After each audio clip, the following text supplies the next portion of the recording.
waste is a product of spent fuel rods from nuclear plants and the decommissioning of nuclear weapons. Thanks to the process of half-lives, low-level waste shouldn't be a problem if stored properly for a few decades. The problem is high-level waste that stays highly radioactive for tens of thousands of years and can be a big threat to all surrounding life.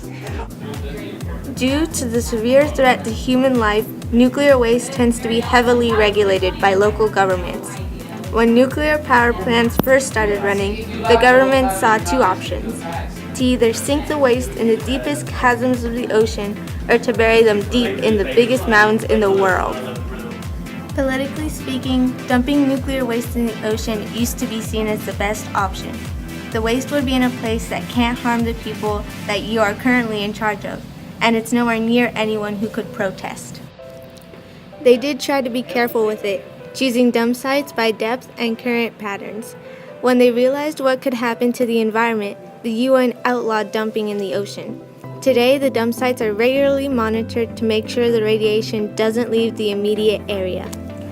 At the moment, there is only one place in the ocean where you could technically still dump nuclear waste: in the seas of Somalia, a place that currently has no official government to enforce these laws.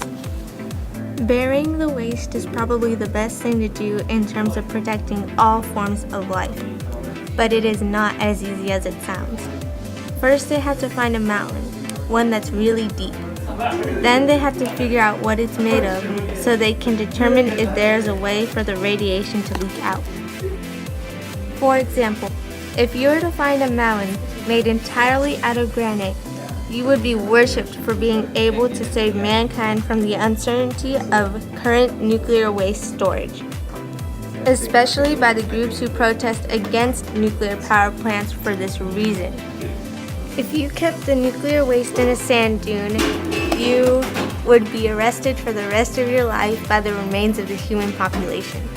There is also the problem of convincing the surrounding communities that they will be safe and that their children won't have defects. Even if you can find a mountain range without a significant amount of people, then there will still be someone who will protest on the grounds that the environment might still be affected, or that a bunch of granite is going to waste not being someone's table. At the moment, nuclear waste is being kept at temporary storage facilities near the work sites where they originate. Whatever the plant owners or the government decide to do, there will be a backlash. They are at a standstill that must stop soon because temporary can only last so long.